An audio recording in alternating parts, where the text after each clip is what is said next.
Despite the aggressive, 64-degree air conditioning of the corporate lobby, a cold, sticky dampness clung to the base of Albert's spine.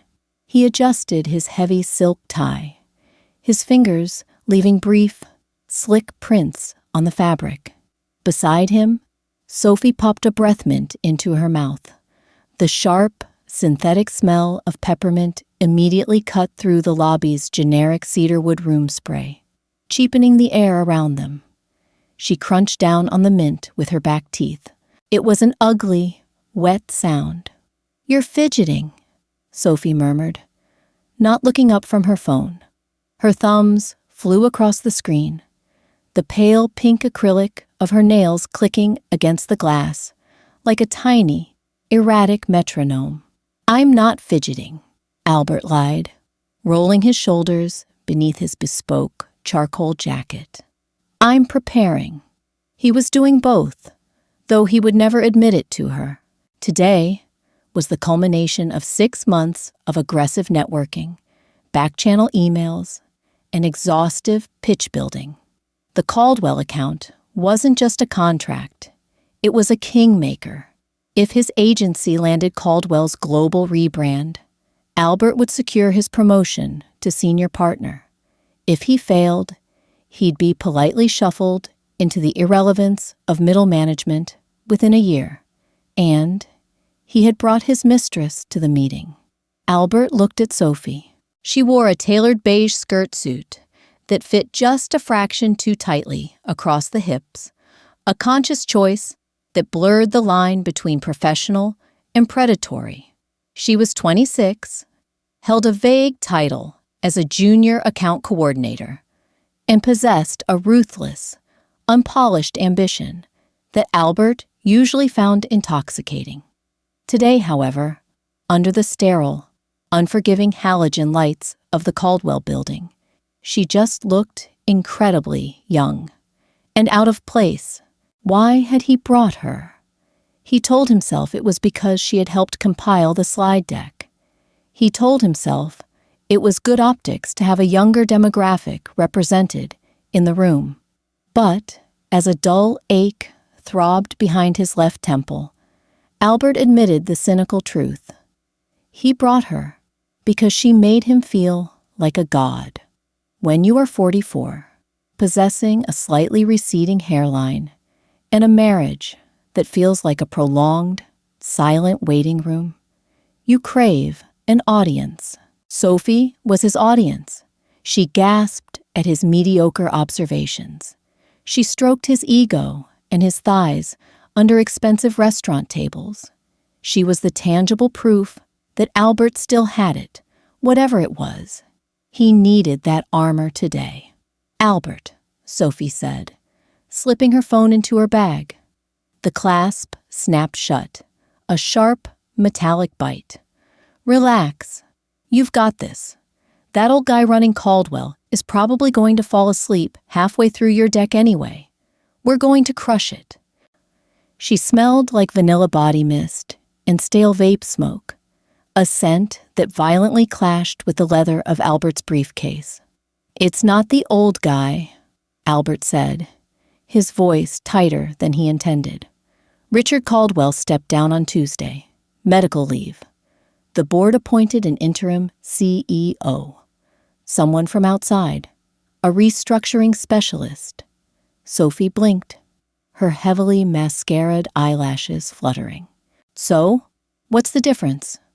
"The difference," Albert snapped, instantly regretting his tone, "is that a legacy CEO cares about golf and long lunches. A restructuring CEO cares about cutting fat and finding the absolute cheapest, most efficient agency on the market. We are not the cheapest, but we're the best." She smiled, a predatory little curve of her lips. She stepped closer, letting the side of her breast brush against his bicep. The contact was brief, deniable to anyone watching, but heavily loaded. "And you're brilliant," Albert exhaled, some of the tension draining from his jaw. The scent of her vanilla mist suddenly felt less grating, more comforting. He closed his eyes for a fraction of a second. He thought of his morning. He thought of Diane. His wife had been at the kitchen island when he left at 6 a.m. Diane was always awake before him. She sat in the dim light of the under-cabinet LEDs, wearing a faded gray cashmere robe, reading the Financial Times on her tablet. She smelled of dry-cleaned wool and dark roast coffee, a bitter, austere combination that had defined their house for 12 years. "Big day," she had said, not looking up from her screen. It wasn't a question. Her voice was flat, devoid of the cheerleader enthusiasm Albert secretly craved and openly mocked. "The Caldwell pitch," Albert had replied, pouring himself a cup of coffee. He had felt a twinge of irritation. Why did she always have to be so utterly stoic? "I'll be late tonight. Client dinners if it goes well. Autopsy drinks with the team if it doesn't." Diane had finally looked up. Her eyes, a pale, startling shade of hazel, locked onto his. For a second, Albert felt a bizarre, cold spike of panic, as if she could see the hotel key card burning a hole in his breast pocket. But then she just reached for her mug. "Don't be late for the sake of being late, Albert. And fix your tie. The dimple is off-center." That was Diane, pragmatic to the point of suffocation. She didn't ask questions. She didn't pry. She managed their life with the same detached efficiency one might use to organize a sock drawer. She had a background in corporate law, though she hadn't practiced since they got married. Albert liked it that way. He liked being the provider, the shark. He liked coming home to a quiet, immaculate house, even if the woman inside it felt more like a highly competent roommate than a wife. "Mr. Pendleton?" Albert snapped back to the present. A young man in a crisp, navy suit stood by the security turnstiles, holding a clipboard. "Yes," Albert said, clearing his throat and stepping away from Sophie. "The board is ready for you in conference room A, 60th floor. Please follow me." Albert gripped the handle of his leather briefcase. The leather squeaked under his damp palm. "Showtime," he muttered. Sophie fell into step slightly behind him, her heels clicking sharply against the polished marble floor. Click, clack, click, clack. It sounded like a countdown. The elevator ride was an exercise in silent, suffocating tension. The doors slid shut with a pneumatic hiss, sealing them inside a mirrored cube of brushed steel. The numbers above the door ticked upward with agonizing slowness. 40, 45, 50. Albert felt a sudden, irrational urge to press the emergency stop button. His stomach churned. It wasn't just the pitch. It was the presence of Sophie. Standing next to her in the lobby was one thing, but trapped in this metal box, the reality of what he was doing felt claustrophobic. He was bringing his dirty secret into the most important professional moment of his life. It was a staggering risk. If anyone at his agency found out, if the Caldwell executives caught wind of the inappropriate dynamic, he'd be crucified. But the sheer audacity of it was precisely why he had done it. He was Albert Pendleton. He wrote the rules.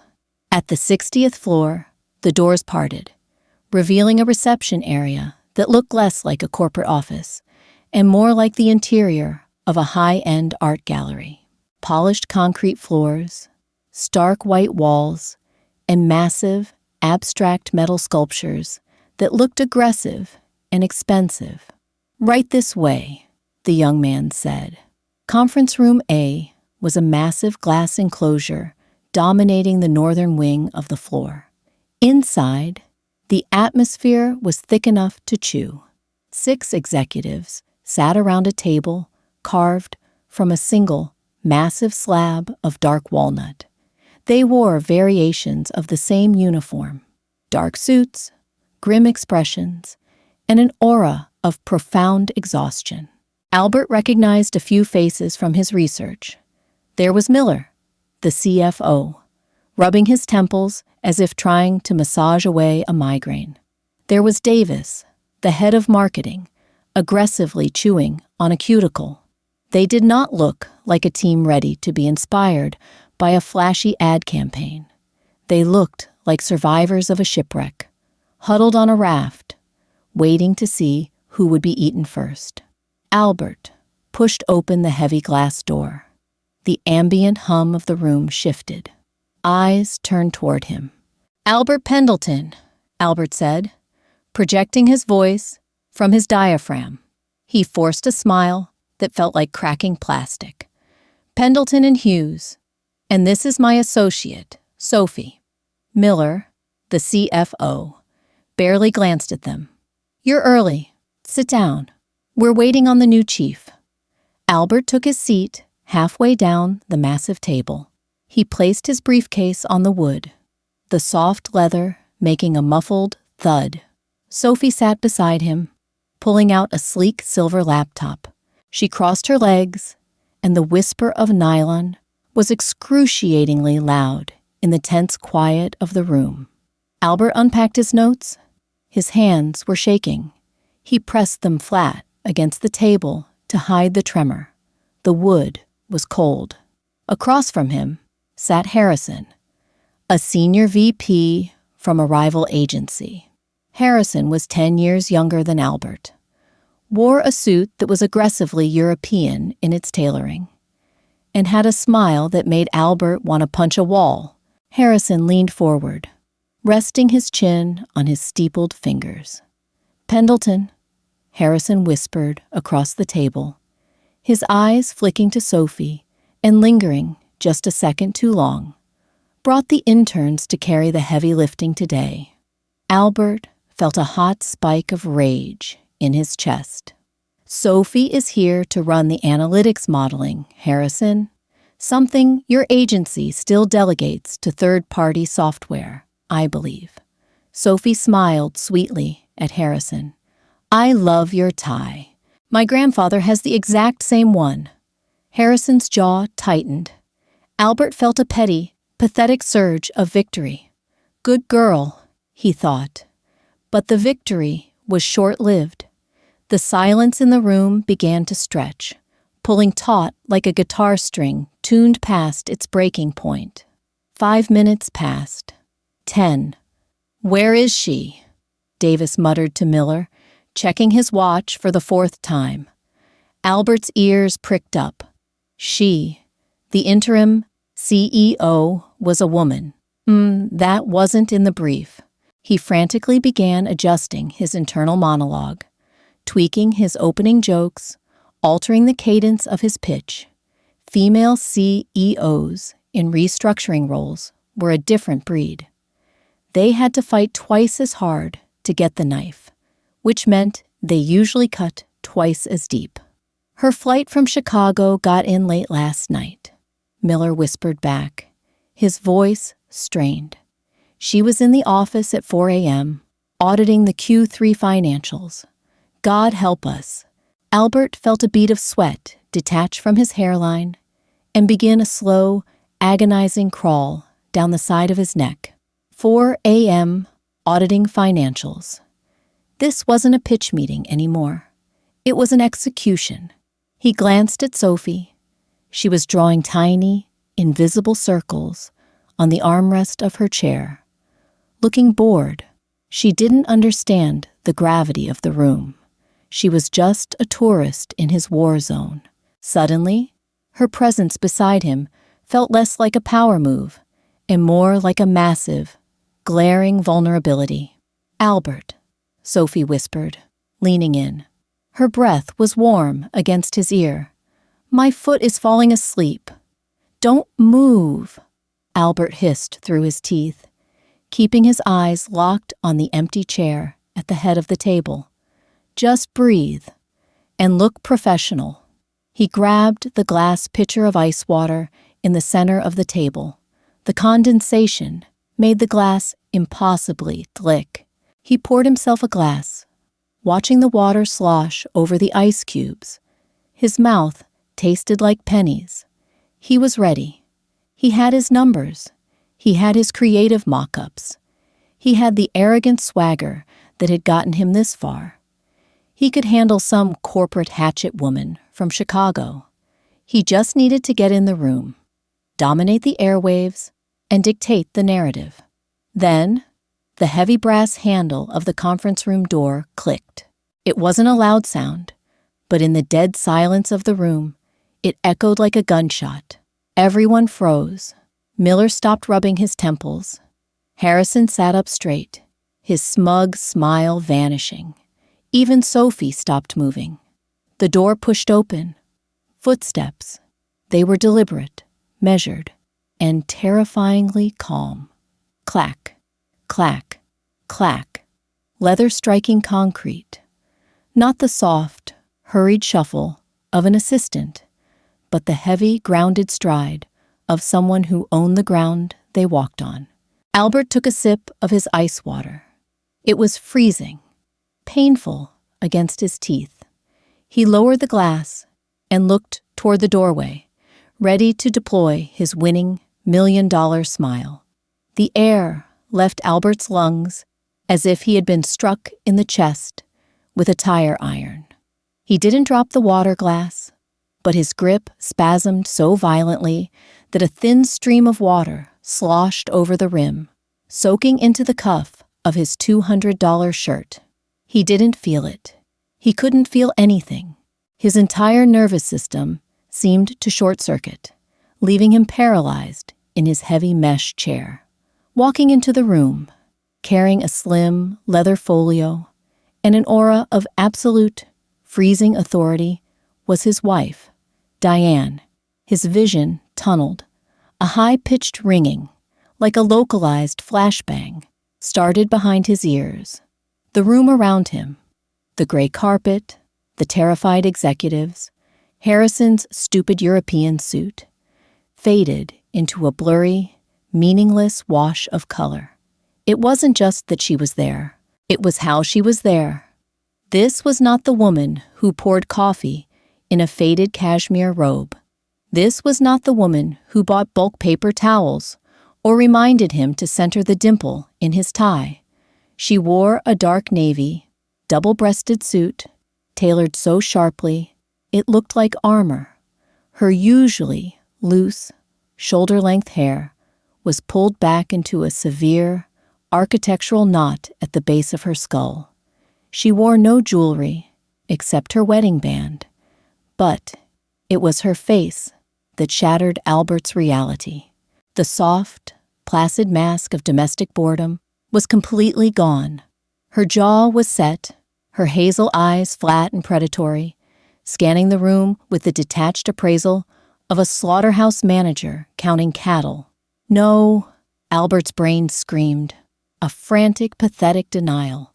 No, it's a mistake. She's an attorney. She's lost. This is the wrong floor. "Good morning," Diane said. Her voice, it was her voice, but transposed into a key of pure dominance. It didn't bounce off the walls. It commanded them. The executive scrambled. Miller half stood up from his chair. "Ms. Pendleton, welcome. We have the agencies here for the—" "Sit down, David," Diane interrupted. She didn't look at him. She didn't raise her voice. She just kept walking toward the head of the table. Miller dropped back into his chair, as if his strings had been cut. "Ms. Pendleton." The name hit Albert like a second physical blow. Pendleton. She wasn't just here. She was the restructuring expert from Chicago. She was the interim CEO. How? When? His mind violently rewound through the past year, desperately searching for clues. The business trips she claimed were for settling her late father's estate. The late-night phone calls she took behind locked office doors. the sudden influx of cash into their joint accounts that she casually dismissed as old investments maturing. He had been so profoundly uninterested in her life that she had built a corporate empire in his blind spot. Diane reached the head of the table. She set her folio down. The slap of the leather against the wood echoed. Albert couldn't breathe. He was suffocating. He needed to run, but his legs felt like wet sand. He stared at her, his eyes wide, silently begging her to look at him, to break the facade, to scream, to throw something, anything human. Slowly, Diane raised her head. Her eyes swept down the length of the table. They bypassed Harrison. They bypassed Davis. They landed squarely on Albert. For a span of 3 seconds, the world stopped turning.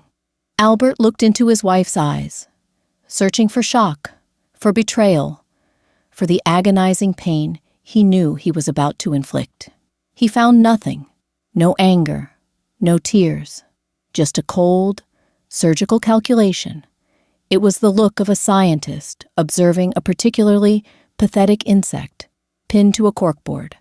And then her gaze shifted, just an inch, to the left, to Sophie, who was currently chewing on the inside of her cheek, oblivious to the nuclear detonation happening 3 feet away from her. Sophie, with her cheap vanilla perfume and her tight skirt and her pink acrylic nails, tapping against the aluminum shell of her laptop.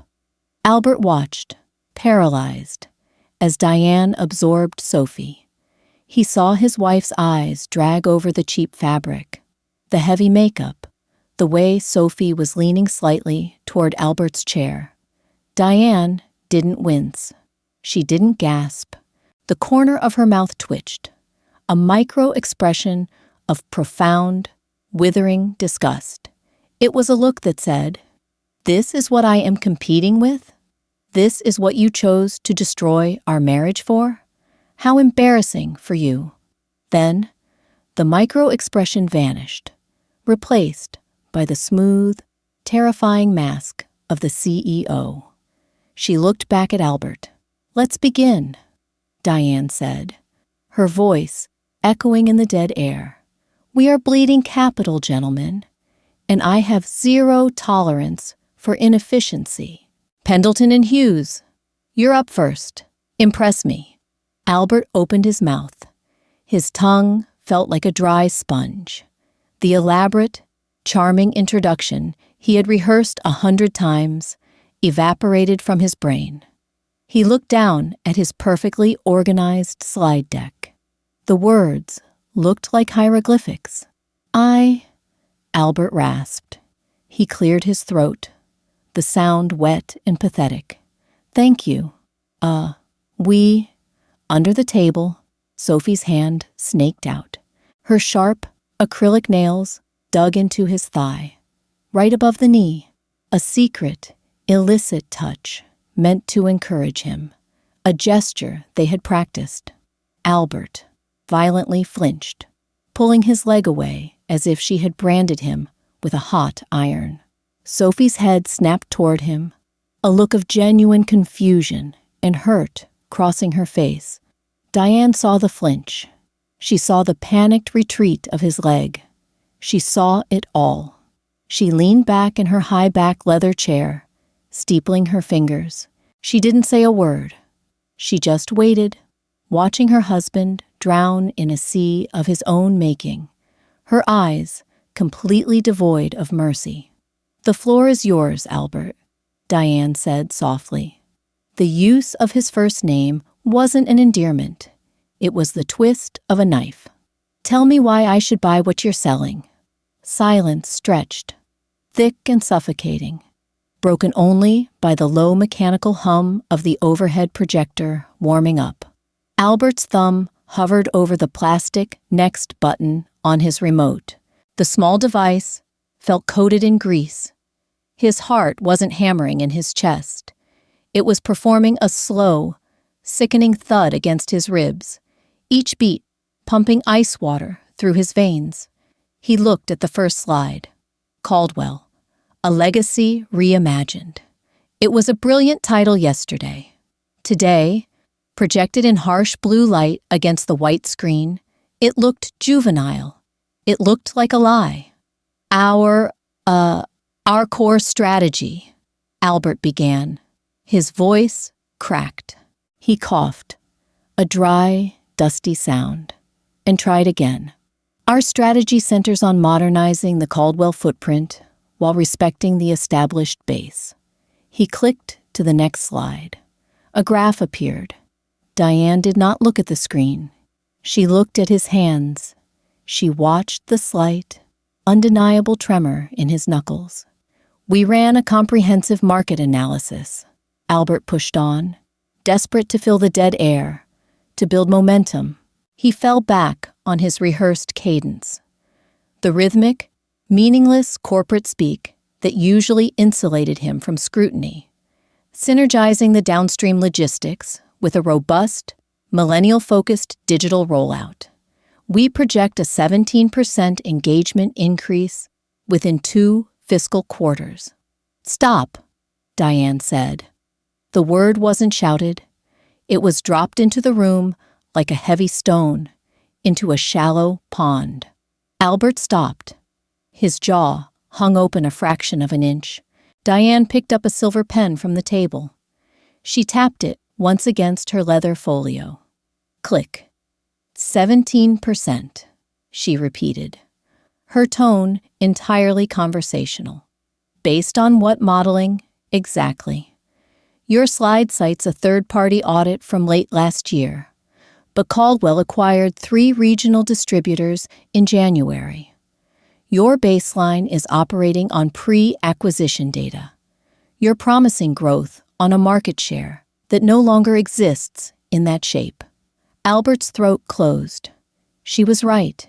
He knew the data was slightly outdated, but it usually didn't matter. Legacy CEOs loved big, optimistic numbers. They rarely dug into the footnotes. We factored in a margin of error to account for the acquisitions. Albert lied. It was a weak, flailing defense. He could taste the sour tang of bile at the back of his mouth. Harrison, sitting across the table, let out a soft, barely audible snort of amusement. A margin of error, Diane echoed flatly. A margin of error of $60 million in unaccounted overhead. That's not a margin, Albert. That's a crater. The use of his name again. It made his stomach violently contract. She was dissecting him, stripping away his armor of bespoke wool and expensive cologne, leaving him naked under the fluorescent lights. And the worst part, the absolute most agonizing part, was that she was completely right. She was better at this than he was. Beside him, Sophie shifted. Actually, Sophie chimed in. Albert felt a jolt of pure, unadulterated terror spike through his spine. He subtly kicked her ankle under the table. She ignored it. Sophie leaned forward, resting her elbows on the mahogany slab, offering Diane a practiced, bright smile that didn't reach her eyes. Our proprietary software actually runs real-time sentiment analysis across social platforms. The acquisitions might change the raw numbers, but the brand affinity remains incredibly high. People still love the Caldwell name. We're leveraging emotion, not just data. Diane slowly turned her head. She looked at Sophie. The silence that followed was so heavy, it felt radioactive. Albert watched his wife examine his mistress. Diane's gaze swept over the pale pink acrylics, the heavy eyeliner, the aggressively unbuttoned collar of Sophie's blouse. There was no jealousy in Diane's eyes. There was only a profound, freezing pity.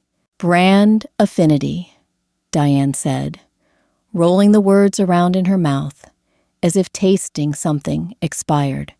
She placed her silver pen down. Tell me, what is your name and title at Pendleton and Hughes? Sophie's smile faltered for a fraction of a second.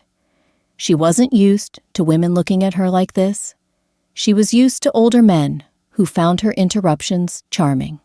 "Sophie, I'm a junior account coordinator." "A junior account coordinator," Diane repeated, nodding slowly. "Well, Sophie, the logistics network we absorbed in January came with a unionized workforce that is currently threatening a strike, which will completely halt our supply chain across the Midwest. Tell me, how does brand affinity move 40 tons of freight out of Ohio when the drivers walk off the job next Tuesday?" Sophie blinked. The bright, plastic smile completely collapsed. Her mouth opened, but no sound came out. She looked at Albert, her eyes wide, silently begging him to throw her a life preserver. Albert stared straight ahead at the whiteboard. He didn't move. He let her drown. "I thought so," Diane said, her voice dropping a degree in temperature. She shifted her attention back to Albert. The dismissal was total. Sophie had been weighed, measured, and discarded in less than 30 seconds. "Your presentation is built on sand, Albert," Diane continued, interlocking her fingers. "It's a glossy coat of paint over a crumbling foundation. You're selling me a television commercial when the house is on fire. I don't need sentiment. I need survival. Skip to the budget breakdown." Albert swallowed hard. The lump in his throat felt the size of a golf ball. His hands fumbled with the clicker. He rapidly skipped past 6 carefully designed slides. Slides he and Sophie had spent weeks agonizing over in expensive hotel rooms, until he reached the stark, black and white spreadsheet of their fee structure. "Our retainer," Albert began, his voice barely a whisper. He cleared his throat violently. "Our retainer is structured." He couldn't do it. He looked at the spreadsheet, then looked up at Diane. She sat there, perfectly composed, an immovable object. The double-breasted navy suit looked flawless. Not a single hair had escaped the tight knot at the back of her head. He had spent 12 years underestimating this woman, treating her like a piece of quiet, reliable furniture in the background of his dynamic life. He had brought a 26-year-old girl into her domain, thinking he was the apex predator in the room. The humiliation was a physical weight pressing down on his chest. It smelled like the ozone from the projector and the stale peppermint breath of the terrified girl sitting next to him. "Your retainer is bloated," Diane finished for him, reading the screen with a dismissive glance. "You're charging us premium agency rates for junior-level data analysis. I've seen enough." She closed her leather folio. The slap of it shutting made Miller, the CFO, jump in his chair. "We will take a 10-minute recess," Diane announced, pushing her chair back and standing up. She didn't look at Albert again. She didn't look at Harrison or any of her own executives. "Then we will hear from the next agency. Pendleton, leave your deck with David. You can see yourselves out." The boardroom emptied with the desperate, chaotic energy of a building evacuation. Harrison practically sprinted toward the door, throwing a look of unmasked glee over his shoulder at Albert. Miller and Davis scurried out after their new CEO, clutching their notebooks like shields. Within 30 seconds, the massive glass enclosure was empty, save for Albert and Sophie. The heavy glass door clicked shut, sealing them in. The air conditioning kicked on, a low, rushing sigh that sounded deafening in the silence.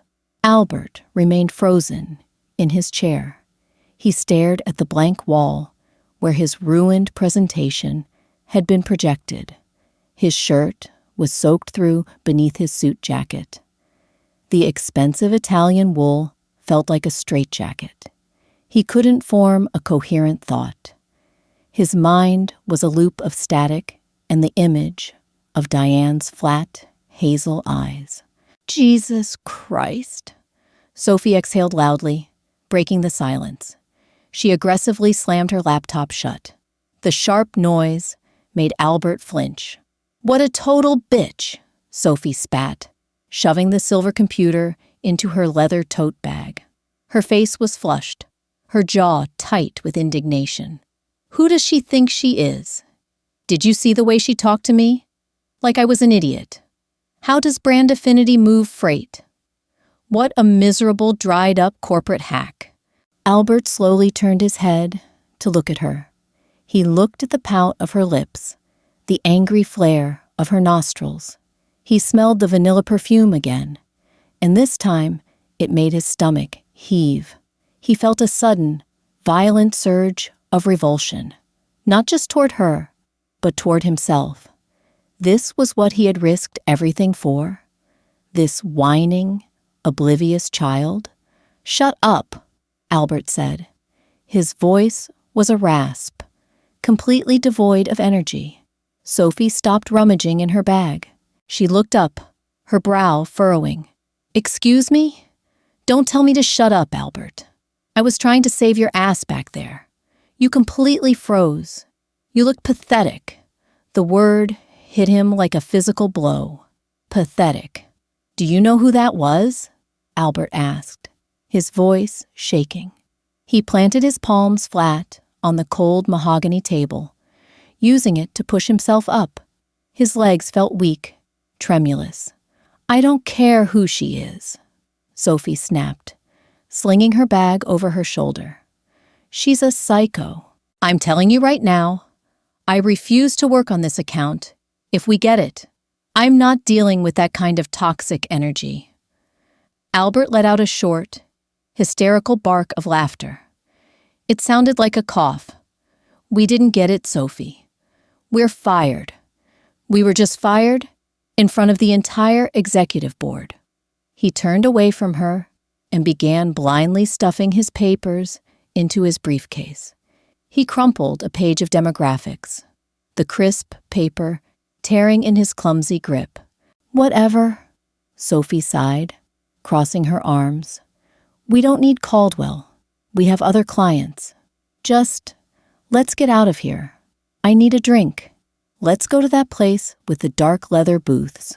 She reached out and placed a hand on his arm, her thumb stroking the fabric of his sleeve. It was a familiar gesture, one that usually acted as a balm to his ego. Now, her touch felt like crawling insects. Albert violently jerked his arm away. Don't touch me, he hissed, his eyes wide and wild. Don't ever touch me in this building again. Sophie stepped back, genuinely startled. A flash of real hurt crossed her face, quickly replaced by defensive anger. Fine. Have a meltdown. See you at the office, Albert. She turned on her heel and marched out of the conference room, her heels clicking aggressively against the concrete floor. Click, clack, click, clack. Albert was alone. He gripped the edge of the table, his knuckles turning white. He needed air. He needed to find Diane. He needed to explain, to beg, to understand how his carefully managed reality had disintegrated in the span of 15 minutes. He stumbled out of the conference room.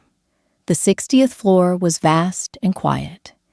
He moved past the abstract metal sculptures, feeling like a ghost, haunting his own execution.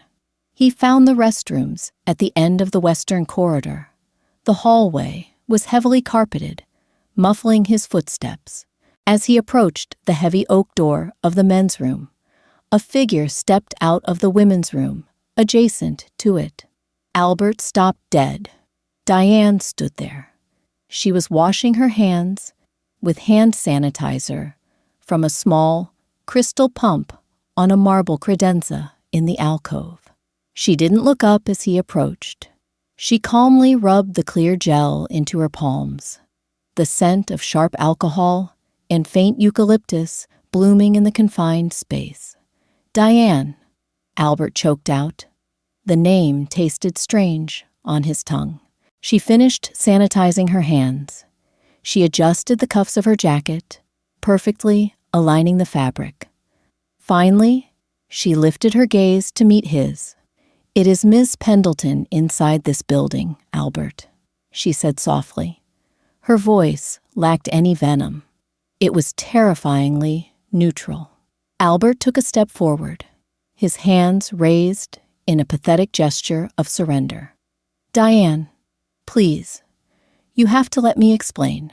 Whatever you think this is, whatever you saw, I saw a man completely unprepared for a fundamental corporate restructuring," Diane interrupted, leaning back against the marble wall. She crossed her arms. "I saw an agency that relies on outdated metrics and superficial charm. And I saw a junior account coordinator who doesn't know the difference between public relations and supply chain logistics." She wasn't talking about the affair. She was talking about the pitch. Albert felt a bizarre, spinning sensation in his head. You're talking about the account." "Of course I'm talking about the account," Diane said, her brow furrowing slightly, as if he were a slow child, failing to grasp a simple concept. "Caldwell is hemorrhaging $90 million a quarter. I was brought in to stop the bleeding. Your agency is an unnecessary expense. I cut you. That's business. But us," Albert stammered, gesturing wildly between the two of them. "The girl, Sophie, you saw her. You saw what she was doing. You saw me." Diane looked at him for a long, agonizing moment. The silence was heavier than the one in the boardroom. The hum of the city traffic 60 floors down vibrated faintly through the floorboards. "Albert," Diane said quietly, "do you honestly believe I didn't know?" The floor seemed to drop out from beneath him. He leaned heavily against the oak door of the men's room to keep from falling. "You knew," he whispered. "I am an attorney who specializes in forensic accounting and corporate restructuring," Diane said, her hazel eyes unblinking. "I find hidden offshore accounts and phantom subsidiaries for a living. Do you really think I couldn't spot a $300 charge at the Marriott on a joint credit card? Do you think I didn't smell the cheap, vanilla body spray on your shirts when I sorted the dry cleaning?" Albert couldn't breathe. The air in the hallway felt entirely composed of exhaust fumes and panic. "How long?" he managed to ask, his voice breaking. "Since April," Diane replied instantly. "April 14th, to be exact. The night you told me you were at a networking dinner in Chelsea, but your Uber receipt placed you in Williamsburg. The same night she started liking your LinkedIn posts at 2 a.m. Albert stared at her. He had thought he was the master of deception. He had thought he was living a dangerous, thrilling double life. In reality, he had been operating inside a glass box, and his wife had been watching him the entire time, taking notes. "Why didn't you say anything?" Albert asked, a pathetic whine creeping into his tone. "Why did you let me keep? Why didn't you confront me?" A slow, chilling smile spread across Diane's face. It was the first time she had smiled all morning, and it held absolutely zero warmth. "Because, Albert," she said softly, "confronting you in our kitchen would have resulted in crying and arguing and a messy, emotional divorce settlement. It would have been inefficient." She pushed herself off the marble wall and stepped closer to him. The scent of eucalyptus and expensive, austere wool surrounded him. "I prefer efficiency," Diane whispered, leaning in so only he could hear. "Our prenup has a very specific morality clause regarding infidelity. a clause that guarantees me 70% of our shared assets if I can prove gross marital misconduct. By letting you carry on with your little intern, I allowed you to build an insurmountable mountain of digital, financial, and physical evidence. Albert felt his knees buckle.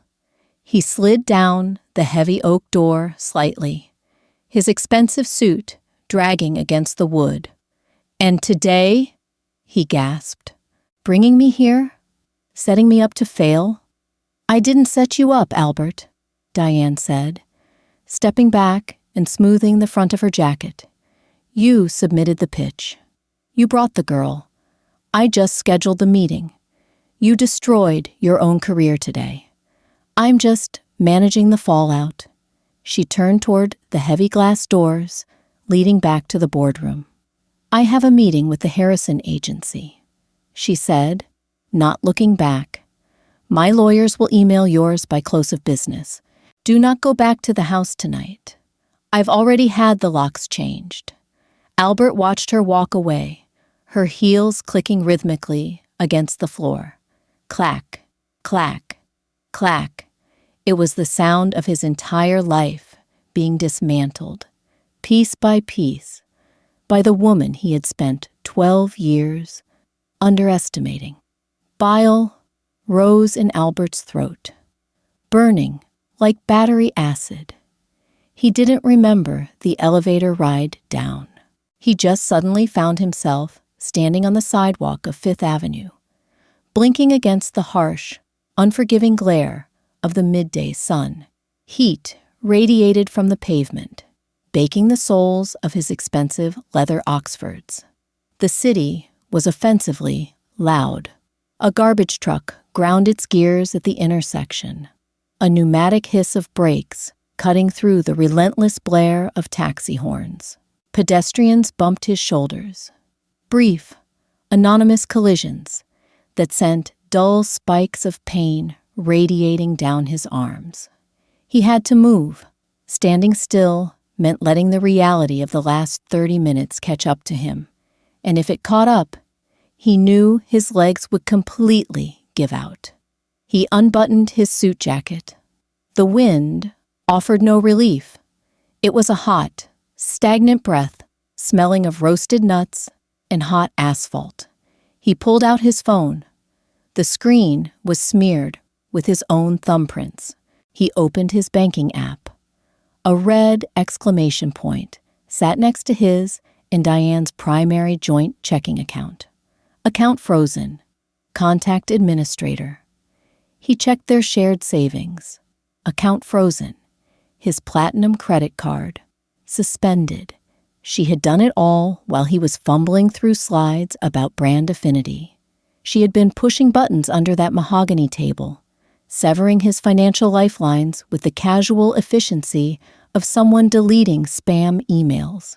He swiped over to his personal, secondary checking account, the one he used to pay for Sophie's Ubers and the discreet Tuesday night hotel rooms.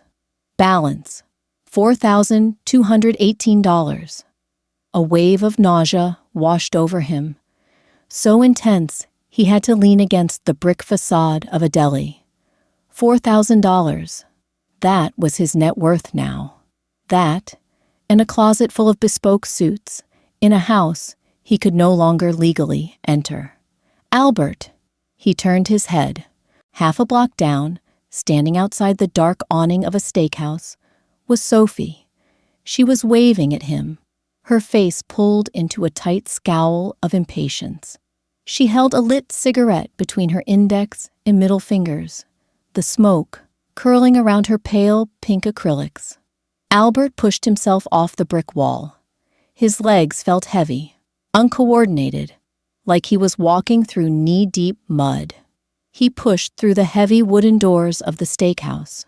It was dark inside, smelling intensely of aged beef, bourbon, and expensive leather. It was the kind of place Albert usually thrived in, a sanctuary for men with expense accounts and unearned confidence. Today, it felt like a tomb. Sophie was already seated in a semicircular booth, a half-empty martini in front of her. She stabbed an olive with a plastic sword as he slid into the seat across from her. "I ordered you a scotch," she said, not looking up. "You look like you're going to have a heart attack. Your face is entirely gray." "Diane is my wife," Albert said. The words fell onto the table between them, heavy and ugly. Sophie stopped chewing the olive. She slowly lowered the plastic sword. Her eyes darted from Albert's face to his chest, then back to his face. "What?" "The CEO," Albert rasped, his throat painfully dry. He reached for the glass of scotch the waiter had left and downed half of it. It burned, a cheap, fiery heat that did nothing to warm the ice in his stomach. "Diane Pendleton, she is my wife." Sophie stared at him. The silence stretched. Albert waited for the shock, the empathy, the shared panic of two people caught in a disaster. He waited for her to reach across the table and take his hand, to tell him they would figure it out. Instead, Sophie leaned back against the tufted leather of the booth. She crossed her arms, her face hardened, the youthful softness vanishing, replaced by a cold, transactional calculation. "Are you kidding me?" she said. Her voice wasn't a whisper of shock. It was a flat, irritated drone. "You brought me to pitch your wife." "I didn't know," Albert pleaded, leaning forward. His hands trembled on the table. "I swear to God, Sophie, I had no idea. She told me she was doing consultancy work in Chicago. I didn't know she was stepping in at Caldwell." "God, you are so stupid," Sophie muttered, shaking her head. She picked up her martini glass, her acrylic nails tapping against the stem. "This is a nightmare. Do you know how bad this makes me look? If she tells human resources about this, my career at the agency is over." Albert blinked. The words didn't make sense. Her career. She was worried about HR. "Sophie," Albert said slowly, the syllables feeling thick in his mouth. "She's taking everything. The house, the accounts, the prenup. She's going to execute the morality clause. I'm ruined, and we just lost the biggest account in the firm's history. I'm going to be fired by 5 o'clock. Sophie took a slow sip of her drink. She set the glass down precisely on the cardboard coaster. "Well," she said, grabbing her leather tote bag and sliding out of the booth, "you better call a good lawyer, Albert, and you should probably update your resume." Albert stared up at her. "Where are you going?" "Back to the office," Sophie said, adjusting her tight skirt. She didn't look angry anymore. She just looked bored. "I need to get ahead of this. I'm going to tell the partners that you misled me about the client brief, and that your personal domestic issues derailed the pitch. I'm not going down with your sinking ship." "Sophie," Albert whispered. It was a beg. It was the most pathetic sound he had ever made in his life.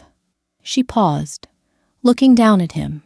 There was no pity in her eyes, just the same flat, surgical appraisal his wife had given him an hour ago.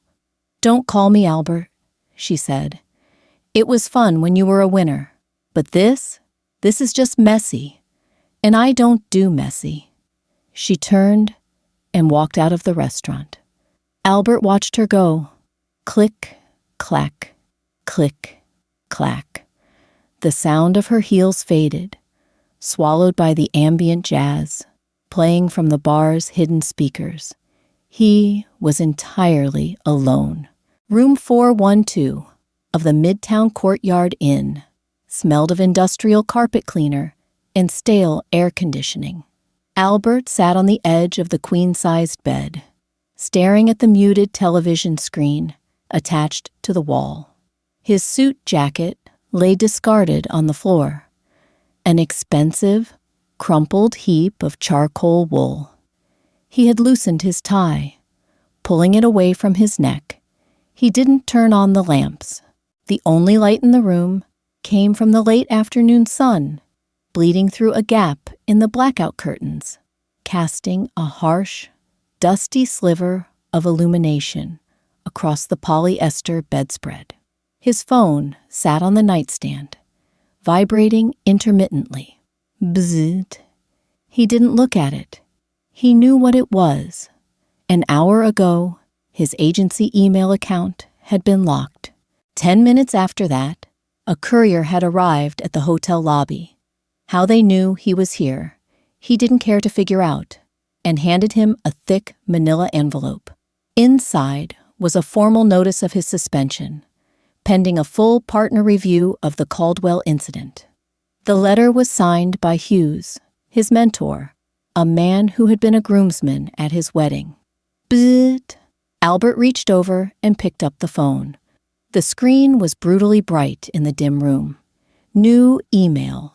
Sender: Marcus and Vance, legal representation. Subject: Pendleton versus Pendleton. Initial filings. He tapped the screen. A PDF document opened.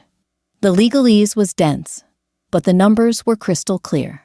Attached was a terrifyingly comprehensive dossier of his life over the past 6 months. Page 4, a spreadsheet of every Uber receipt routing from his office to Sophie's apartment in Astoria.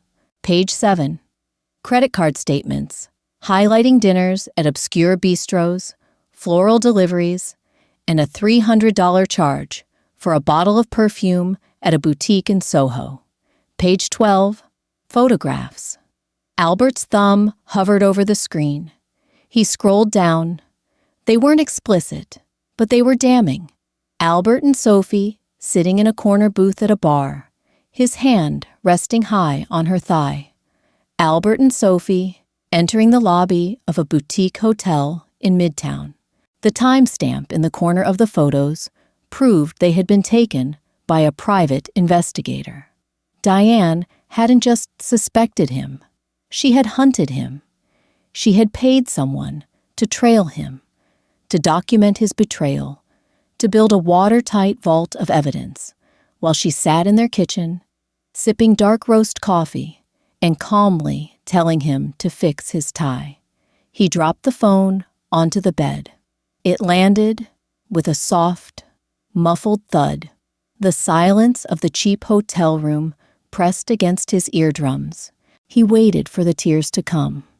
He waited for the explosive, cathartic rage that usually accompanies utter destruction. He wanted to scream, to punch the drywall, to break the cheap lampshade. But he felt nothing, just a hollow, sickening exhaustion. He stood up and walked into the small bathroom. The fluorescent light flickered aggressively as he flipped the switch. He leaned over the faux granite sink and looked at himself in the mirror. His hair was disheveled, exposing the receding hairline he spent so much money trying to hide. His skin looked gray, sagging slightly around the jawline. The bags under his eyes were deep, bruised purple crescents. He wasn't a god.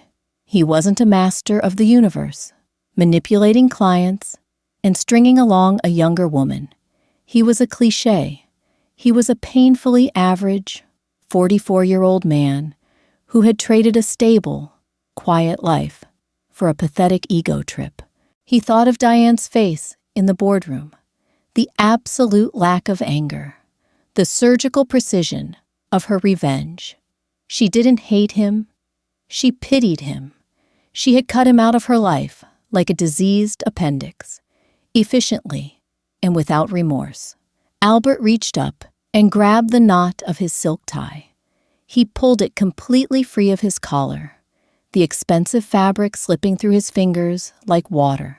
He looked at the tie in his hand, then let it drop into the trash can beside the toilet.